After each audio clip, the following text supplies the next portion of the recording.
Baldy, it is postseason with Major League Baseball. Are you caught up in the fever, or are you just still locked in on filming, on watching all that film? Oh, I love baseball. I love October baseball. Are you kidding me? What the Mets did yesterday, the Yankees getting ready. Like, I'm going to be tuned in, but, in between breaking down every game here this week here. So, but I'm dialed in. What Lindor did yesterday was simply amazing. Great player. So I'm happy for the Mets right now. Yeah, well, it sounds like you're a Mets fan. You're a Long Island kid. Were you a Mets fan growing up? Yeah, you got to make that choice early in life. Yeah. Like Mets or Yankees, Shea Stadium it felt like it was in my backyard. I mean, I was 86 Mets. I had my rally cap on now. Nice. I was all about it. All right, man. Well, listen, let's jump into the football stuff. And, this seems to be an early pivot point here for Aaron Rodgers and this Jets offense. First of all, what do you make of the whole cadence issue with Rodgers and Robert Saleh? Well, all of those false starts were on third downs. Okay? So, you're down on the 1 yard line. It's 4th and 1, you're going for it, and your left guard jumps. Breece Hall, why is the running back jumping on a hard count?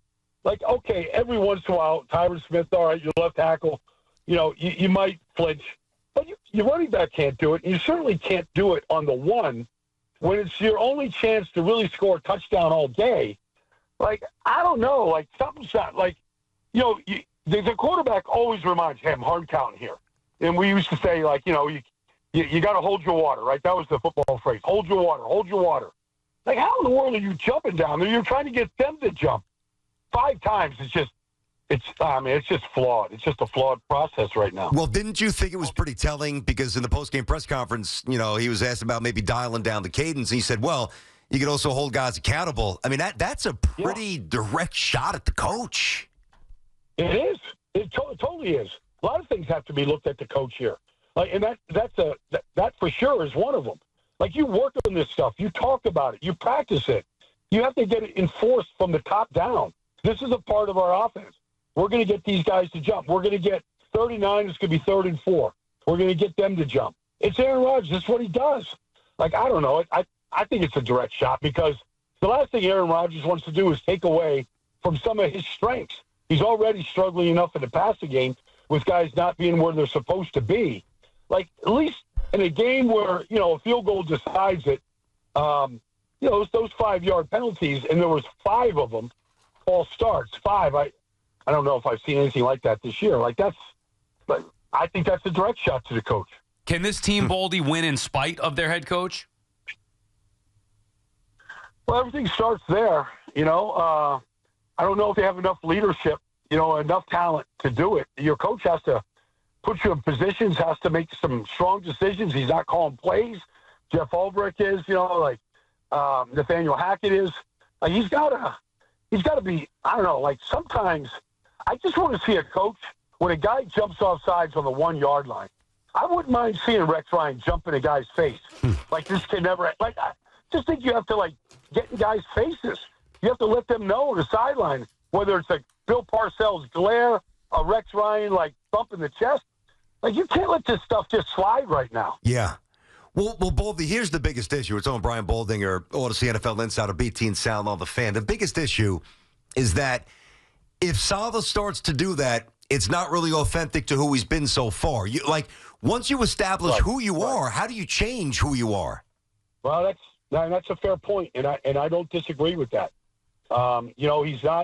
He doesn't look like he's, real hands-on. Maybe things get said, in the locker room and in practice and things like that. But game day is when it's all about, I know you got to control some emotions and things like that, but to lose that game like that on Sunday, you can't just sit and watch that, to me. There has to be some level of reaction from your coach that things have to get fixed in real time. And they're not. And it's disturbing, Kenny, Jet fan. Forget about what I say or what you say. I mean, Jet fans are looking at the same thing, going, why is this stuff still going on here, in week 4 of this league right now? And then how's it going to get fixed? Insider calls are brought to you by Hellman's Real Mayonnaise. You can purchase Hellman's at your local Walmart, Kroger, or grocery store to add extra deliciousness and creamy flavor to your game day dishes this football season. I mean, I know we're only 4 weeks in, Baldy, but the Jets' schedule does not get any easier moving forward here. Is this team maybe not what many expected them to be? What are you looking at this team's ceiling right now? Well, I mean, we just turned the page to October. I mean, September's the new August.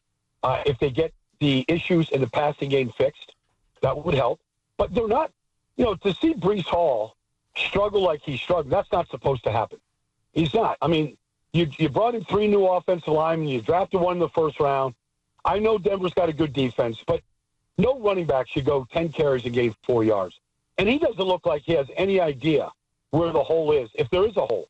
Like he's tripping on his feet behind the line of scrimmage. He looks terrible. This is supposed to be the strength of your team. Braylon Allen looks like a better answer. So, to answer your question, there's time. This time they play a very, very sound Minnesota team that's very well coached on both sides of the ball. They, this is, I'm sure Sam Darnold's fired up about all this, but he'll block all that out. But you can go to London this week, and if they leave Thursday night, they get there Friday morning. If somehow they get C.J. Mosley back and they run the ball against this Minnesota team, which is very good defensively, and they win a game, it's a week-to-week league. You can get right back to where you think you should be with a win against a very sound football team right now. Yeah, I did want to ask you one thing about Sam before we get to the Giants in Seattle as well. It's over to Baldy here, BT and Sal. So have you seen Sam Darnold just clean a bunch of stuff up, or is he thriving because of the concepts? Why is he playing so well? It's excellent coaching by Kevin O'Connell, but I think he got a taste of it in San Francisco last year, watching Brock Purdy play and watching Kyle Shanahan, that organization, game plan week to week to week, and the talent they had. He comes to Minnesota with Kevin O'Connell, comes from the same system. He's got a very good offensive line, an elite running back, the best receiver in football, and they game plan like crazy. And the defense has been outstanding. So, I mean, Sam is sort of, a product of everything around him, but I don't want to take anything away from Sam. He's making one good throw, one good read, one good decision after another, and he's played 4 excellent games in a row right now. BT and Sal on the Fan. We're talking about Brian Baldinger, as we do every Tuesday at 12:40. Giants lost a tough one Thursday night against the Cowboys. You want to rehash that before we move ahead here, Baldy, to the Seahawks game with the Giants. What'd you think of the Giants? They coming up short, kicking field goals all night long Thursday against Dallas. Well, look, I mean, they took 4 deep shots in the game. They came up 0 for 4. We know which ones they were. Even the opening series of the game, Malik Neighbors has double-moved a corner, Andrew Booth, who, look, he's a practice squad player. It's a home run. The safety is on the other side of the field, and Daniel, he underthrows him. He's got to stop to turn around and catch it. And it's 31-yard gain. You'll take it. But that should be a touchdown. We saw Jamison Williams go 70 last night. You hit a guy like that in stride, he's going to score. And then you get Slayton, down the field off, the defense is offsides. It's a free play. And you underthrow the ball. One of those 4 deep shots, if you connect on any of the 4, the Giants probably win that game. Now, he completed a lot of, high percentage of throws. He got the ball out of his hands. The offensive line pass protected very well against Micah Parsons. That wasn't an issue, and it has been in the past. But you got it. You got to hit those deep shots in this business right now. Those are chances to make it a different game. And I thought that's on DJ right there. He's got to hit one of those 4 that he missed. Yeah. It's really hard to get a sense of who the Giants are because I think all their opponents are a little off from what we thought they would be. Minnesota's better than we thought that they would be. So are the Commanders. Browns are worse. Dallas a little worse. 4 games on film. Can the Giants string something together and, rip off some wins and hang around? Or is this just kind of another season going nowhere? Early read, but what's your early read on that?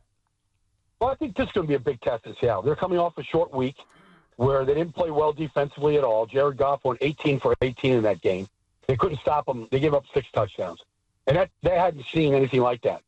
Now, they're not a complete team by any stretch, but they can flat out score. And you're going to have your hands full defensively against Geno Smith and those 2 backs and the receivers. So that's going to be a challenge for the secondary. Because DK can beat anybody in this league. And Jackson Smith and Jigba and Tyler Lockett, they're good. But defensively, they've got some question marks now. I mean, you got to run the ball against them. You got to shorten the game. You can't turn the ball over against them.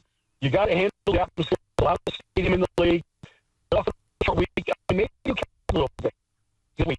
You gotta we got let's try to fix that here, guys. A little issue with the connection there. Yeah, you could let Baldy if we were almost done anyway. It's a bad line there. I don't know what the heck was going on with that. Maybe Hoff trying to clean that up. The only other thing I was going to ask him is what, and I'd be curious to get his take if he is on the line. If not, we'll just get him next week. What he thinks is the number one thing that is holding the Giants back